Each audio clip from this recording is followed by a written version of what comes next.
There's the retreat weekend in 2 weeks' time. So I'll have a meeting as usual next Thursday, but there won't be a meeting the following Thursday. So today and next Thursday, and then the following Thursday, there won't be one. There'll just be the weekend retreat. And I will say, because I'm charging for that, because there's a cost involved, if by any chance you're finding the cost prohibitive,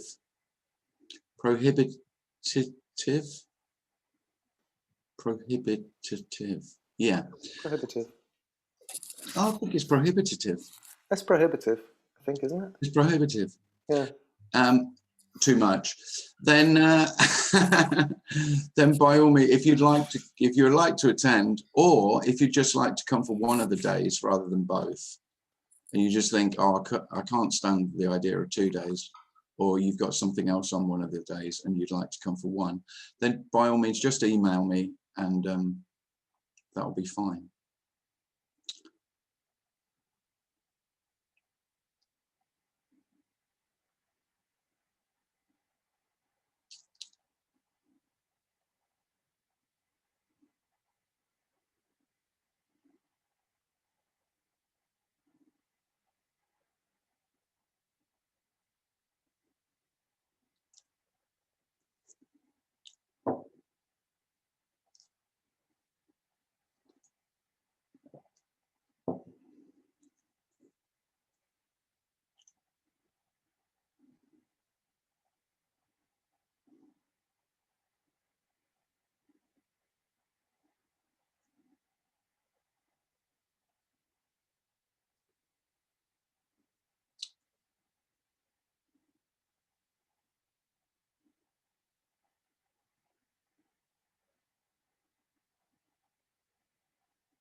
This can sound like something really special,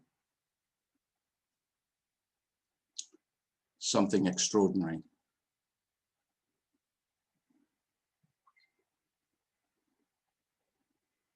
And in a way it is, but it's the most ordinary, extraordinary.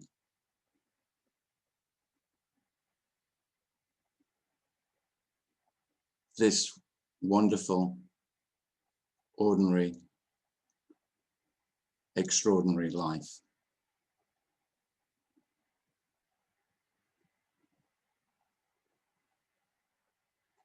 Just the wonder of being alive.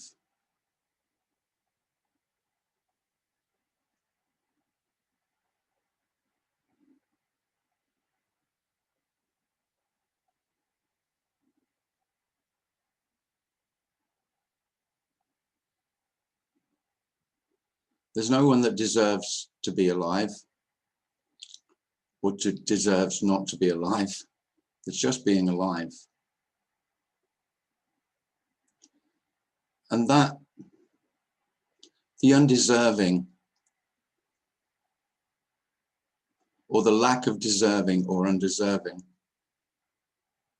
feels like love.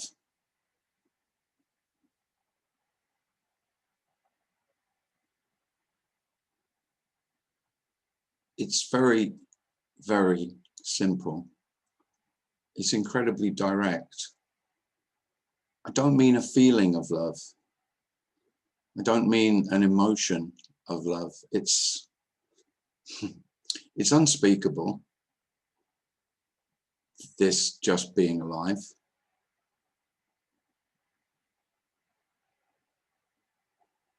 And yet there can be a desire to speak about it. Looks like there is. It matters not whether you're spoken about or not. It doesn't matter.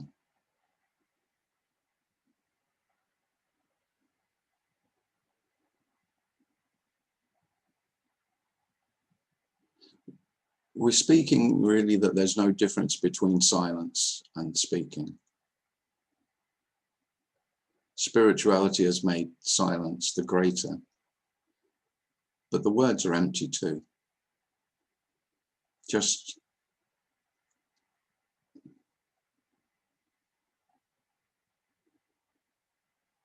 I was going to say pathetic, a pathetic attempt, but it's not really pathetic.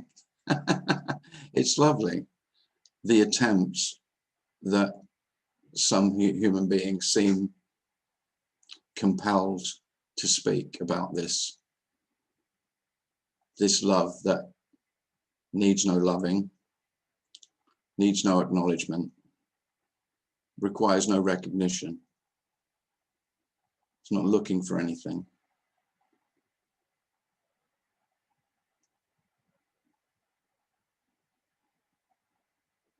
You won't find it because it's ever present. It's just not anywhere else.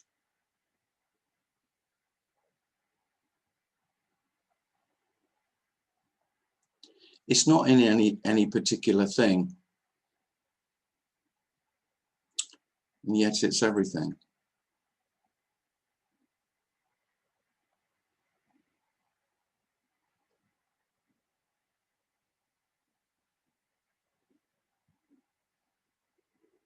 It is effing ineffable. I can't remember where I heard that phrase, but I laughed a lot when I first heard it, and it still really resonates. Because it is fucking ineffable.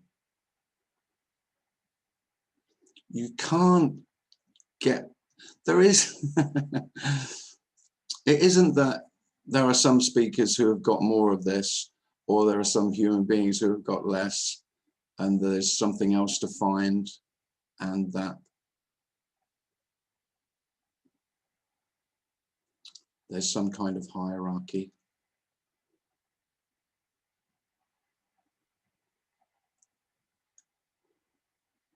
This is the end of all hierarchy.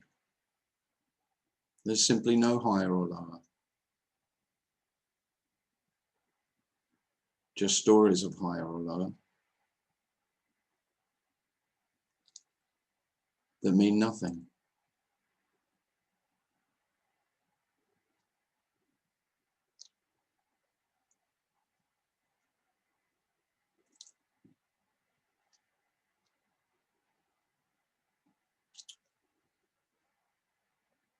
The problem, it would seem, is that self can't help but, if it gets a taste, a glimpse, a flavor of, well, we'll call it the ineffable today, then you can't help but want some more of that, and then go off looking for it. And you probably look where you were when you found it, or you told a story of where you felt it, where you tasted it. But there is no taste that is not this. There's no flavor that is not this. It's all flavors. Completely inclusive. Utterly inclusive.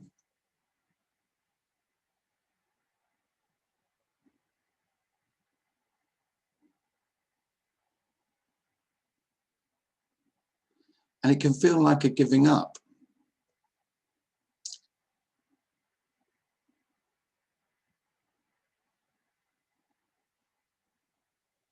When you've been looking for a lifetime, it seems, it can feel like a giving up when it's obvious that there is nothing to find because everything is already found.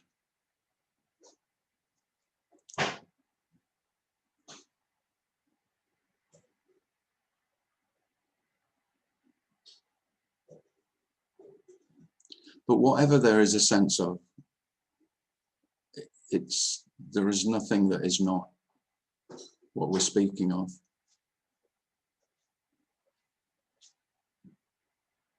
Whether there's a looking for it or a seeming giving up, it makes no difference.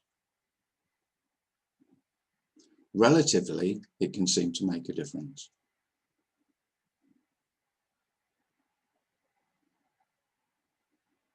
But whether it's seemingly making a difference or not, it's very obvious there's no difference in the difference. It's as if same and different fall into each other and lose all the meaning that they ever had. You could say all meaning loses its meaning.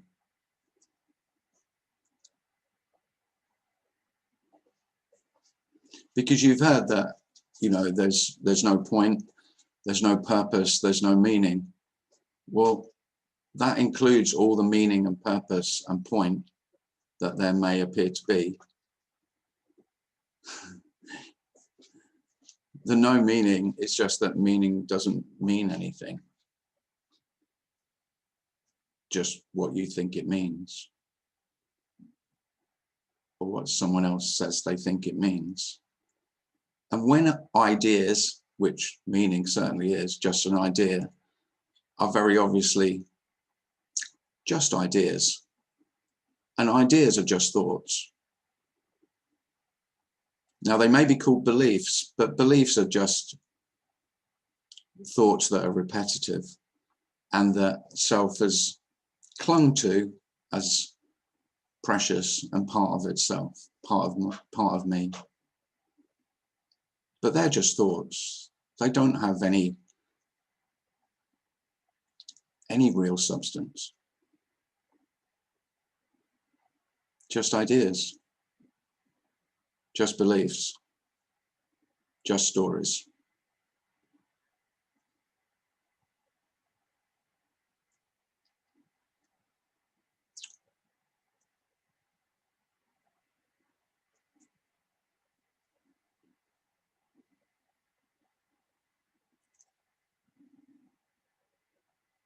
And there's nothing wrong with storytelling. That's what we're doing here.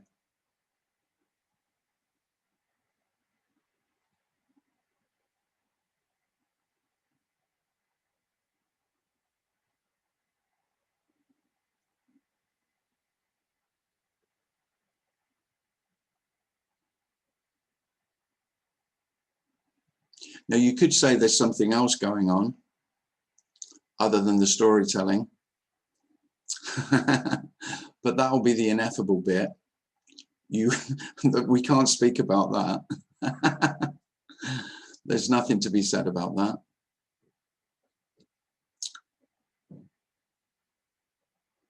And yet, of course, poets and artists and songwriters and sculptors have always been trying to express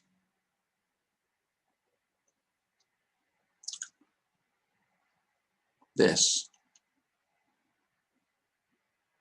love.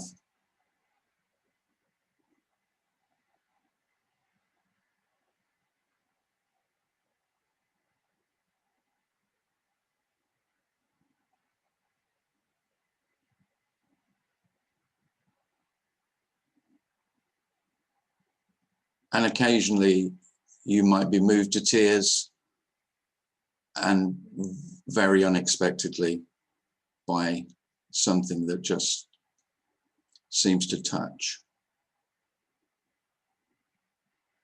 I remember last week Tej was talking about touching the void.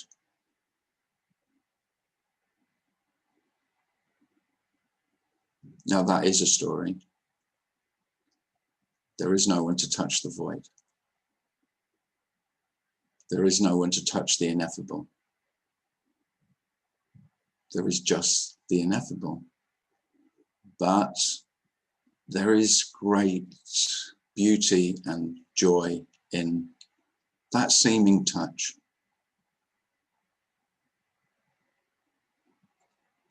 And probably most of all, it's in the touch of another human being. And it might be physical touch, but that's not really what I'm speaking of.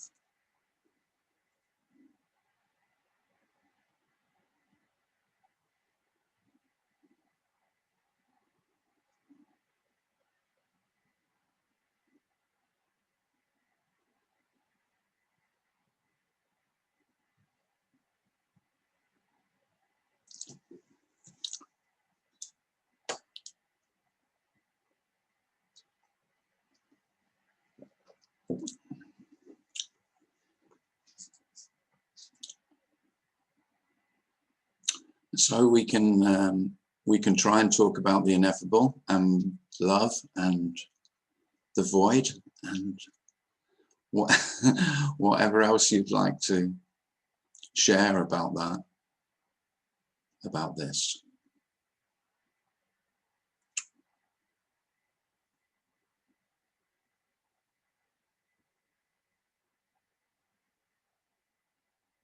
But no, you can't know.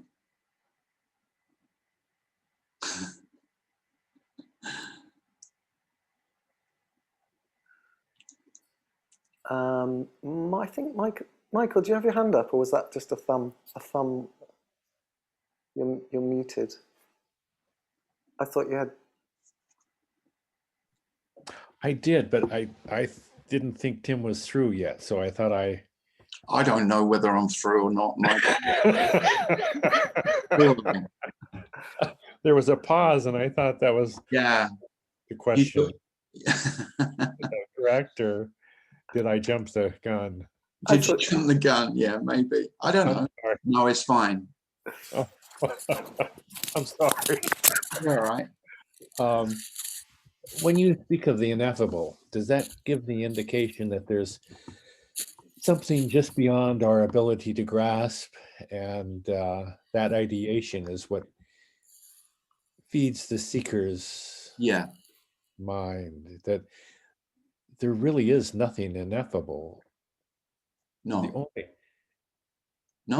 The ineffable. No, well, if it does do that, I can only apologize, because that's the opposite of what I would. If there's any intent here, the intent is to say that there isn't anything beyond at all. Yeah. So the ineffable is in the effable, and the ineffable are not two. So the ineffable is the very thingness that, that most human beings take to be reality, material reality. That's the ineffable. Did you just make up a new word with the effable? Is that a... I don't think it is a word, but it certainly should be.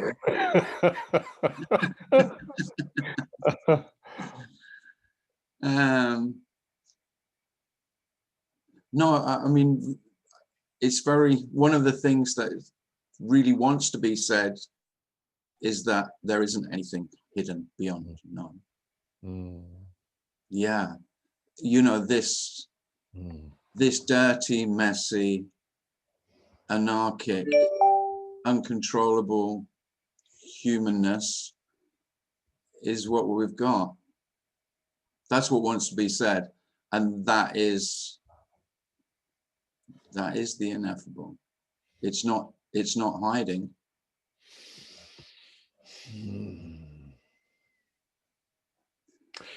Maybe I should have never mentioned the word. I'm kind of regretting it already. Is there anything beyond objectification that the brain can see? Anything at all? No, there's not. No, there's nothing. That's what I'm calling the ineffable. You can't get much more ineffable than nothing, can you? I mean, that's what you're gonna get from nothing. Well, nothing. So the empty. I usually use the word empty because they were the first words that really. Empty was the word that just came over and over and over again. So rather than just seeing this life as full, it was full of everything, all the feelings and thoughts and emotions and objects, sights, sounds, touch, sensation. It was just full of that. It just, now this, you could say this is the miracle. It can miraculously be that all of that fullness is empty. No, and that's all that we're really ever speaking about. And the most profound difference, the change seemingly, was that what I'd taken to be my fullness, full of myself, that was empty too. That was profoundly different to me being full of my shit. So the shit was still there. The shit didn't go anywhere. So I'm still full of shit, but there is a massive difference between being full of shit and being full of my own shit. And now there's just, and by shit I mean all the good, the bad, the ugly. I mean it just everything that turns up. And you could say, you know, that's the shift, that's the change, but really the most obvious thing about the emptiness that was, oh, of course, it's always empty. In order for something to be empty, doesn't there have to be an actuality that would be empty? Doesn't the word empty imply something to be empty? It does, yeah. It can do that, yeah. That's not how I'm trying to use it. But again, we're very limited, aren't we? I used ineffable very ineffectually earlier. But I don't think, for me, the empty is the best word, that it still feels the most appropriate. I know empty doesn't, but you could say it's empty of emptiness too. You know, it's it's empty of being empty as opposed to being full. You know, it's not. So it's an emptiness that is complete. But but words are just are very limited, you know. And of course, if I use the word empty, I can never guess how it's being received, how that word, you know, someone else hears empty, and they go, oh, empty seems like this to me, and yet that's not what it's. You know, communication is fraught with those. There isn't an accurate, correct term for what we're speaking of, because we're speaking of everything and nothing. So I've known quite a few people who have tried to come. My friend Paul Morgan Summers, he uses the term neverything. Neverything, yeah. Well, I don't know if he came up with that, but I know Paul uses that, and it's sweet, isn't it? Yes. This neverything. So I don't use it because I think he's you know, Everything. He's patented everything.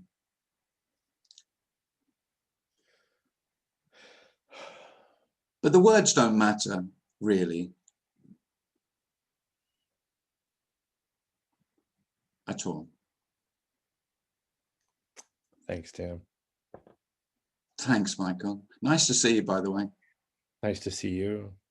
Thanks.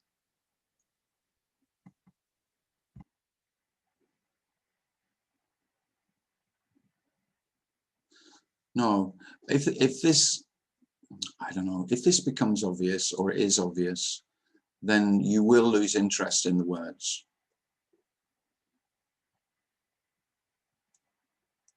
I was obsessed, really, I would say, with non-dual speak and trying to find the right way to speak about the unspeakable, which, you know, I mean, you can't get more of a futile search than, or more of a futile pursuit than finding who speaks about what we're speaking about the most accurately, the most correctly, the most, it's nothing to do with any of that.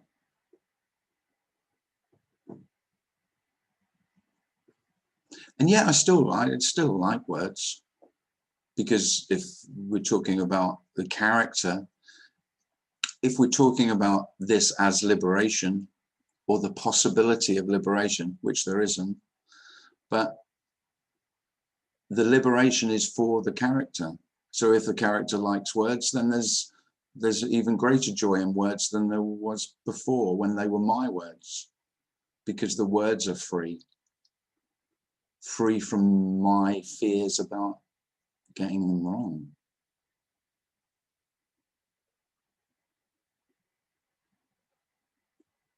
It is wonderful to know you can't get this wrong, other than someone else telling you you've got it wrong.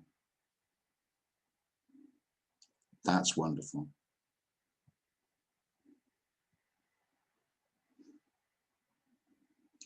Don't worry, everyone else will still tell you how wrong you're getting it. You don't have to worry on that score, but it is wonderful that you're no longer telling yourself that.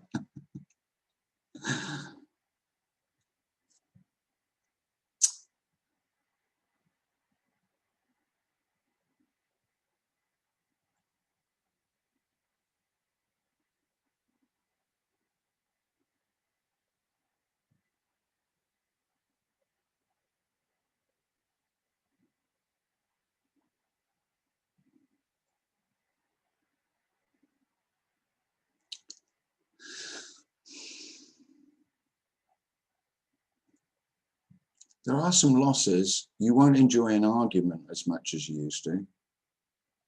I used to love an argument. I couldn't be bothered.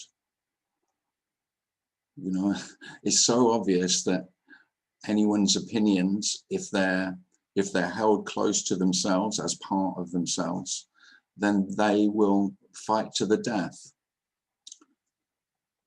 to hold on to beliefs. I mean, human history is littered with that. And you don't even have to look in history.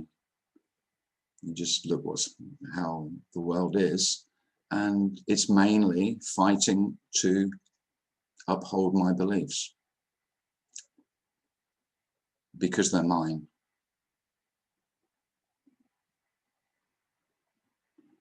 And what we're speaking of isn't a belief. It sounds like one. And I have everyone who doesn't who doesn't like my speaking about this, particularly a lot of old friends who would say, of course, oh, that's your new belief, your new cult. You're now a cult leader by the looks of things. Sometimes they're not saying cults, they're saying something else that sounds similar when they're talking about me. But this isn't a belief. I wouldn't fight to the death for this, because this doesn't need fighting for. This doesn't need upholding. This doesn't need defending.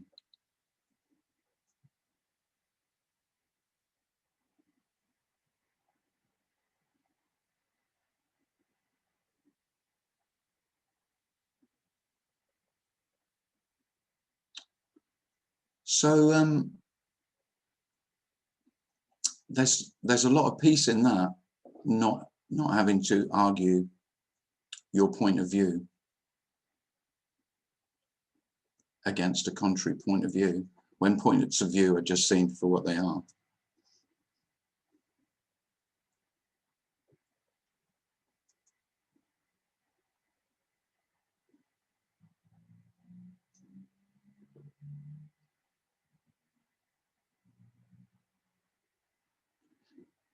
And yet there's still some loss in it as well. It's kind of sad I can't get into a political debate with anyone anymore. I couldn't give a shit. And it's kind of sad that I can't get into a philosophical debate with anyone. There's so many people who think non-duality is philosophical. It's really not. Well, it is in a philosophical strand of non-duality as a philosophy, but I've no interest in that at all. And so I find it really, there's a sadness that I'm not interested in debating philosophically. Because I used to really like that. Because I might win.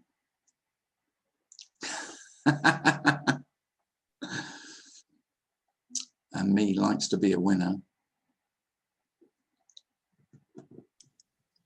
But yet, Tim, there's still opinions. Yeah.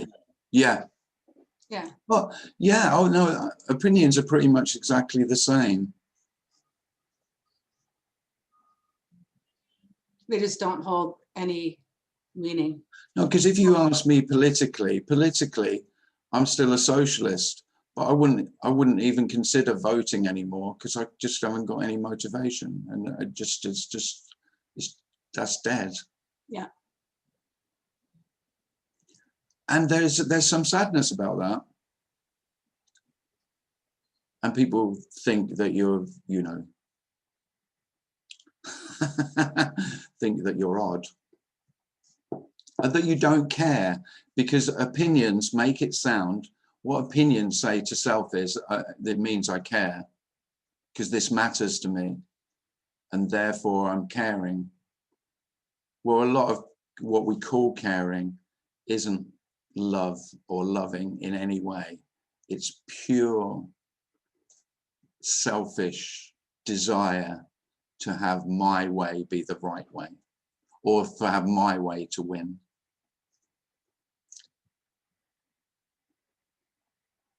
Yeah, opinions are liberated too. Opinions are liberated from being my opinions. They're not, the opinions on most things are just the same. Really, opinions, I'd rather call them preferences, because opinions, by the nature of the word, sounds like it has to be mine. Whereas just a preference, really. So there's still here, which there always was from childhood, I had egalitarian ideals as an idealist about equality.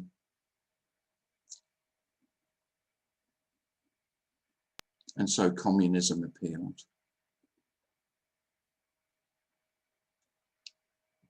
And then you see what communist experiments in the world didn't really work out too well in terms of creating greater equality. But then I don't have really any interest in it at all anymore.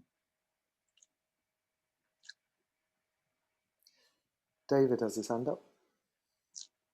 David. Hello.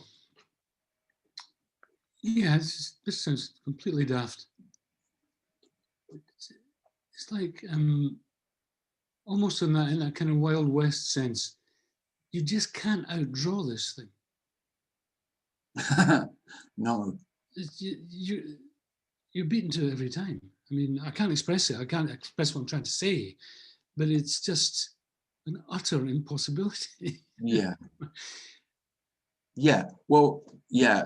Self against this in a gunfight. Yeah. There's only going to be one winner. Yeah. Yeah. It's so obvious. It's laughably obvious, you know. And reminded of And of course, you know that this isn't a winner either. You know, that's only yeah, true. in relation to me. It would seem like it, but of course, this doesn't win or lose. Completely. But again, it's this business of being hidden in full view somehow. You know, it's just. I'm reminded. I don't know if Tony Parsons would still stand by this. He seems to dismiss a lot of the things he used to say, which is a shame, I think, actually, when he was younger. But that lovely story he used to tell about the Mexican border. Do you remember the policeman on the Mexican border? This is it's tangentially related. I'll just tell you very, very quickly. I'll remember when you tell me, I'm sure. There's a policeman on the Mexican border, and there's a lot of smuggling going on. Oh, bicycles. And the guy on the bike with the sack. Yeah. No, I do. I've heard it. Back I've heard it a number of times. Yeah, tell it. Tell it quickly. Yeah, it's good. Back and forward. And he keeps stopping. He knows there's something going on here, you know. And he gets him to empty the sack, and there's usually just sand in it. Well, nothing, you know. So, and this goes on forever. And he's over the border one. I think he's retired or something, you know. And he sees the guy in the boozer. He says, "Look, you know, I'm not going to arrest you, blah blah blah. I'm not even in the police force anymore. But please, you know, I know you were smuggling something. What was it?" And the guy says, "It was bicycles." He was on a bike, you know, every time. You know. Yeah. Bicycles he was smuggling through. Yeah. It was that obvious. It was that obvious, yeah. It's beautiful. I love that. Yeah, it's good. Anyway, I don't know how that comes in with the not being able to outdraw it, but there's something similar going on in there. I don't know. Yeah. It's laughably obvious. It's too obvious, yeah. Yeah, there simply isn't anything else. That was never a penalty, though, I'll tell you that.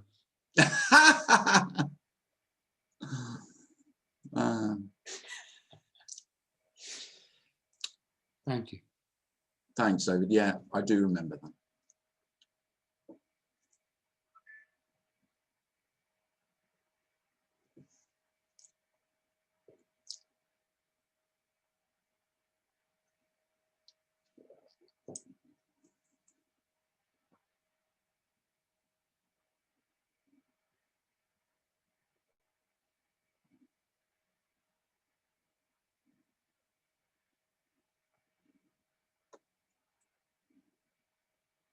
Oh, Jennifer says, Paul, yeah, I think I've heard Paul. I said about Paul Morgan Summers and talking about everything.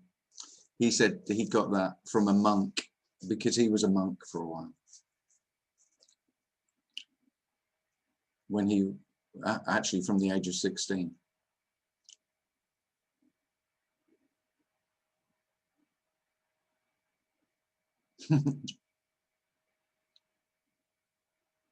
And Rajiv says we should call it blah, blah, blah.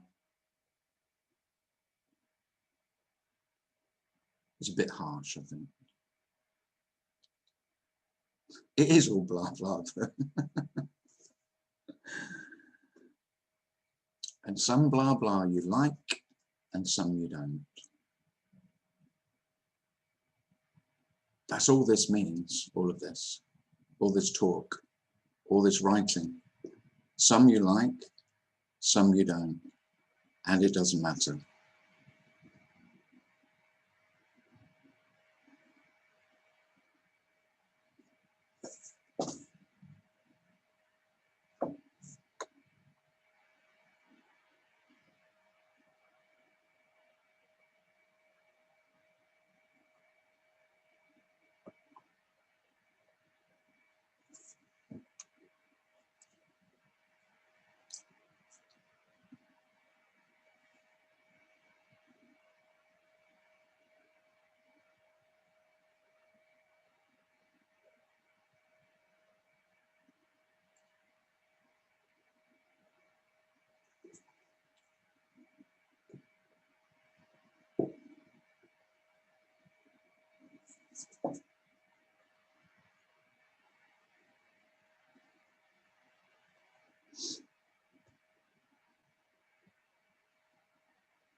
Michael.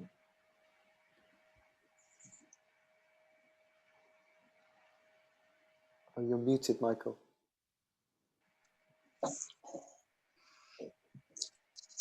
Going back to this idea that you hear quite often that this can't be talked about.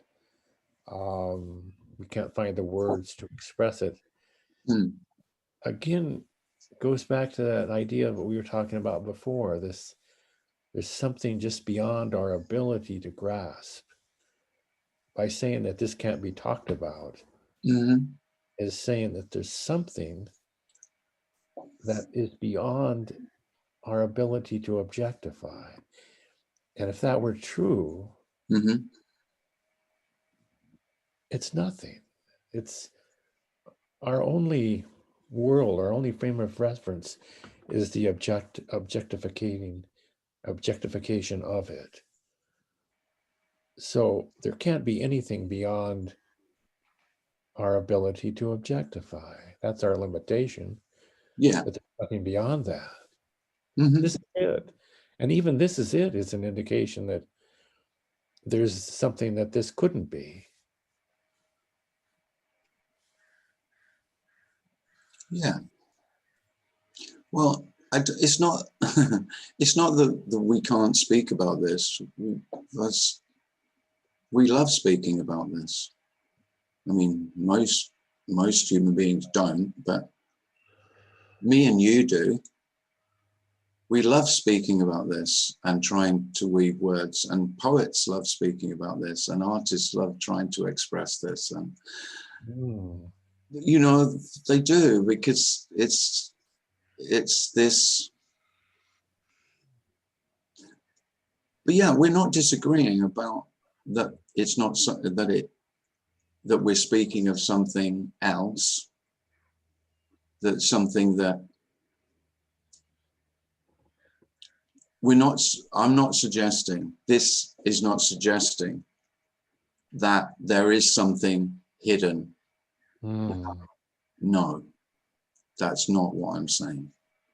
I'm saying there is only what is, and what is, we can but objectify it in terms of saying, in terms of separating it out into things. But it can be obvious that the thingness of everything is equally not a thing. It's not, the thingness is not thingness, is no thingness, is nothing, is emptiness, whatever way it's tried. That's what, when I say ineffable, I'm just saying that however we use language, language is objectifying, and no, there isn't anything else. That's what we're stuck with. But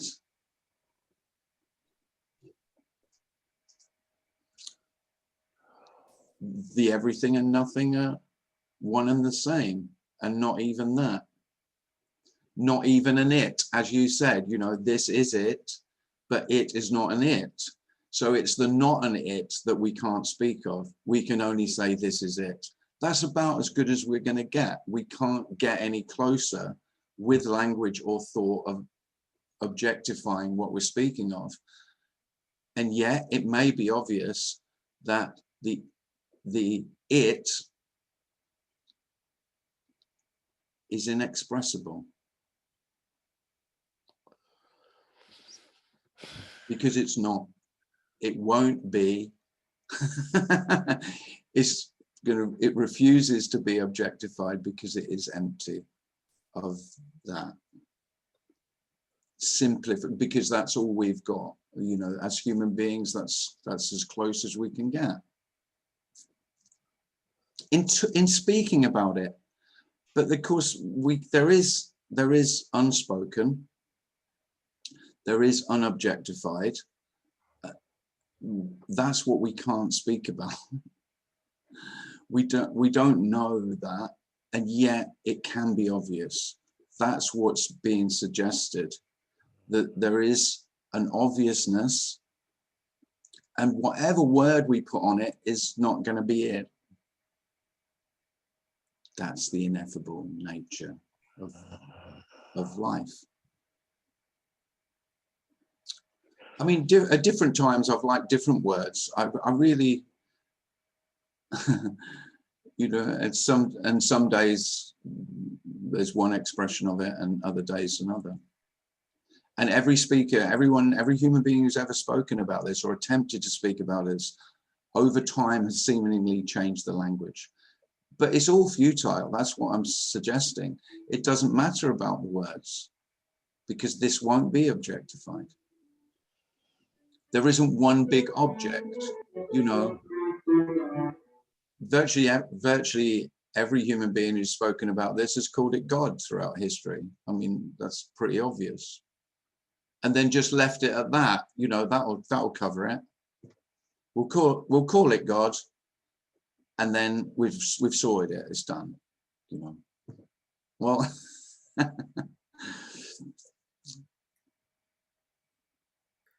I accidentally muted you, Michael. You could just unmute. I don't know how that sits with you, Michael. Isn't it the objectification of something that we imagine it to be? Yeah. When there is no it's all objectification for us. When we negate things, that's just another objectification process. Yeah. That we are defined by and confined to the objectified perspective. And for us, there's nothing beyond that. If we can't name it, we can't see it. We can't. No. So there is no it. No. Or it process, it is just the objectification of it. Yeah. Yeah. That's about it.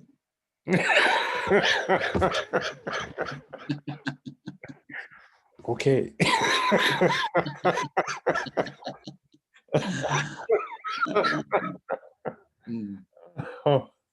Oh my. Thanks, Tim. Thanks for nothing. Yeah. Now I'm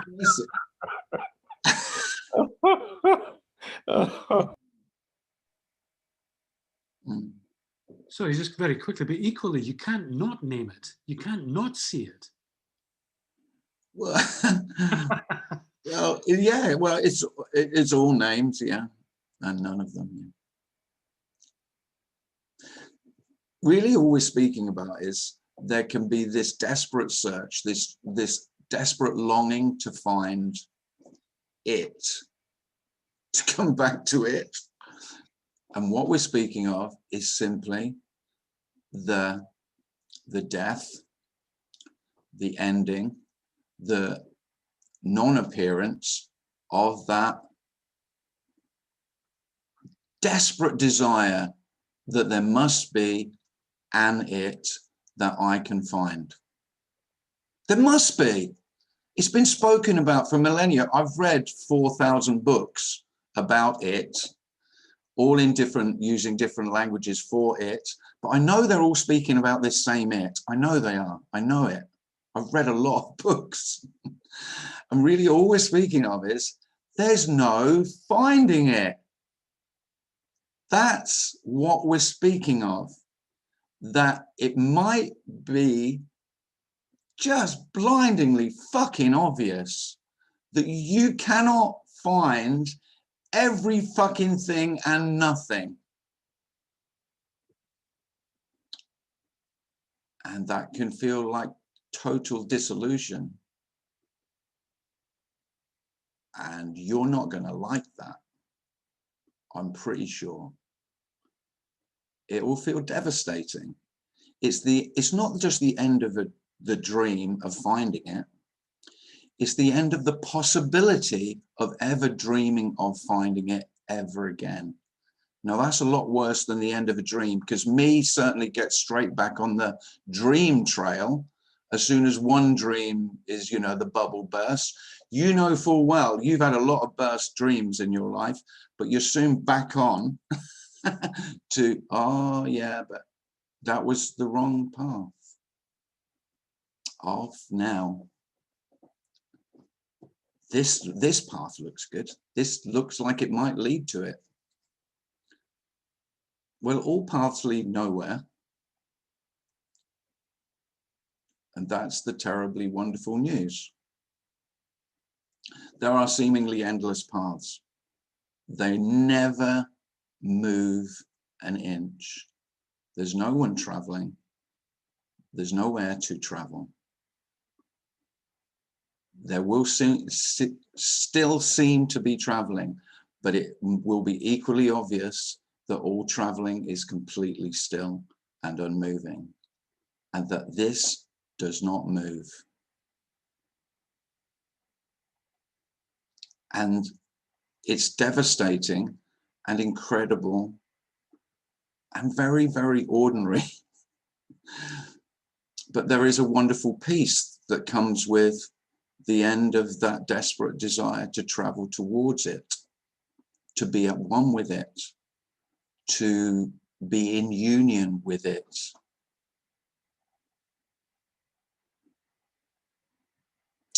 If you've ever felt that you were in union with it, whatever you called it, that was the illusion.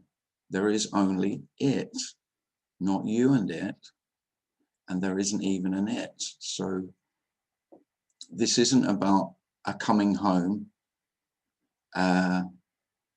which the journey can often feel like. It certainly did here. The seeking was about, it had a real flavor of, I need to get back to, I need to come home to. And the wonderfully terrible news is that there is no one to come back home. There's only home.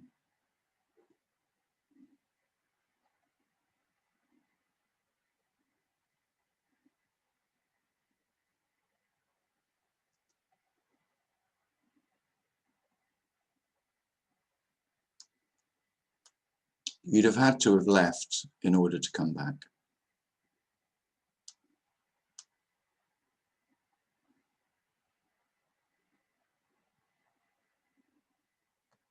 No one left, so no one arrives.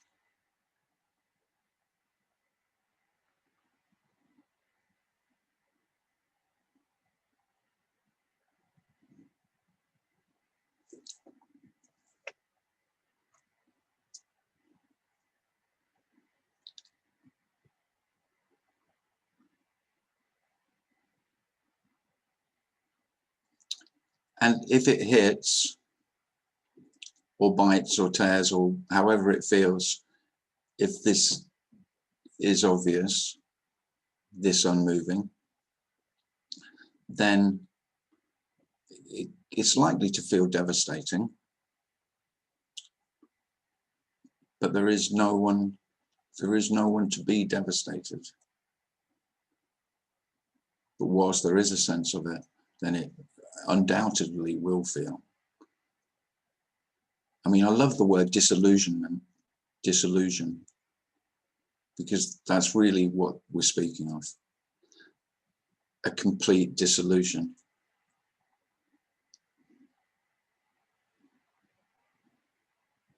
And there isn't anything in place of the illusion, which of course I wasn't prepared for that. Who would be? You know, what is in its place? Well, nothing, because nothing was lost other than illusion. So there's no sense of, so there isn't anything, there is nothing gained.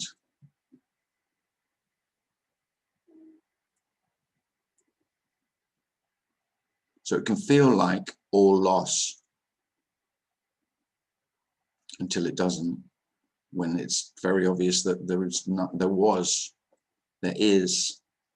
nothing to lose, because it needs someone to have what you feel you have, what self feels it has, in order to feel the loss. And loss is constant. I'm not denying the sense of loss. You know, loss is love. There's no greater feeling of love than loss of, it It can be anything. A pet, a beloved animal, a beloved human being. It could be anything though. You could be moved to tears just at the sight of, you saw a flower yesterday and then you get up in the morning and there it is. It's just wilted and its petals falling off. It could easily move you to great tears of loss.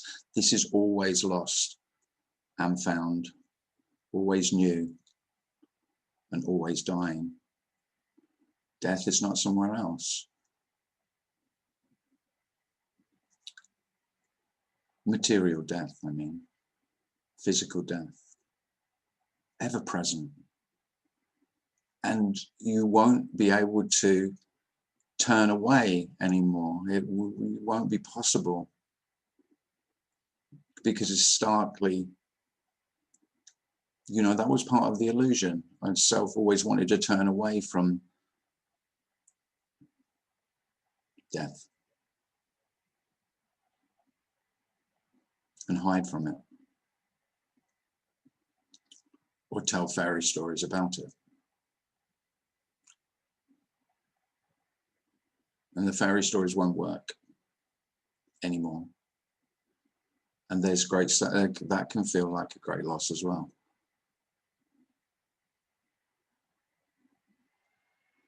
I heard somebody else say not so long ago that, you know, you remember how it felt when there was this, you'd been putting it off. You knew for a while, but you put it off about Father Christmas, about Santa Claus.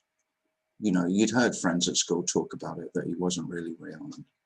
But then it hit, and the dissolution of that fairy tale can feel devastating. And what we're speaking of is the dissolution of all of that, all the stories you've ever told that appeased self and made me feel more comfortable, safer.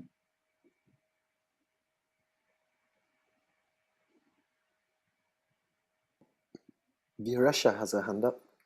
Ah, hi Varesha. Hi, Tim. So, only one sentence. So, only home, sweet home. Okay, yeah, Yeah. yeah, yeah, yeah. Yeah, it won't necessarily always be sweet though, Varesha. You know, I know. you know, like all homes, sometimes they're sweet, Mm. sometimes they're a battlefield. You know, not always sweet, but always home, yeah. That's good. Sounds good. Thank you. Yeah, yeah. Wow. Yeah, this is, you know, there is a great peace in no longer seeking. That's really what we're speaking of. When I say home, seeking is always moving away. Energy of moving away. Yeah. To somewhere better, to something better. What a joke. What a joke. Towards a fantasy. Yeah.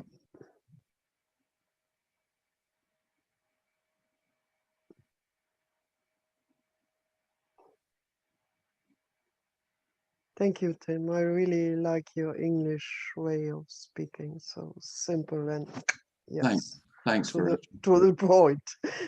Thank you. Yeah, simple.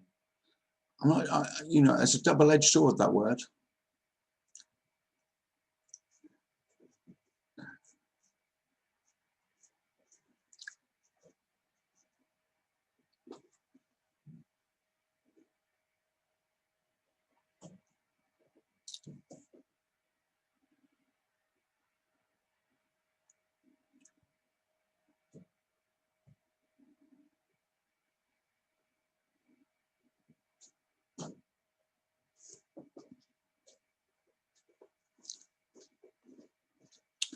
Well, has anyone else got anything they'd like to ask or share?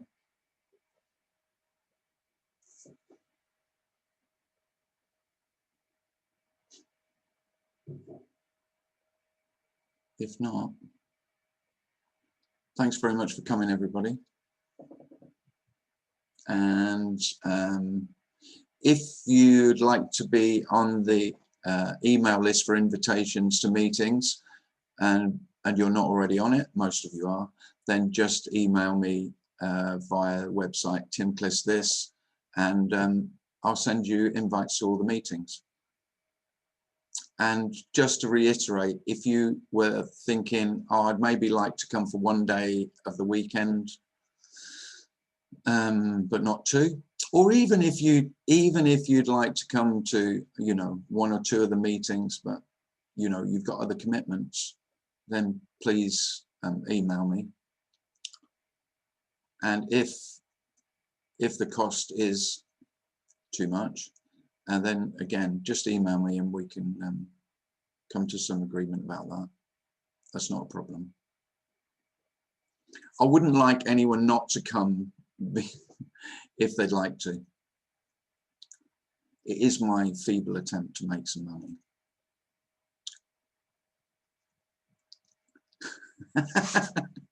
We'll see how it goes. And of course, I am hoping sometime that I can have a real weekend in London or somewhere, which I very nearly did.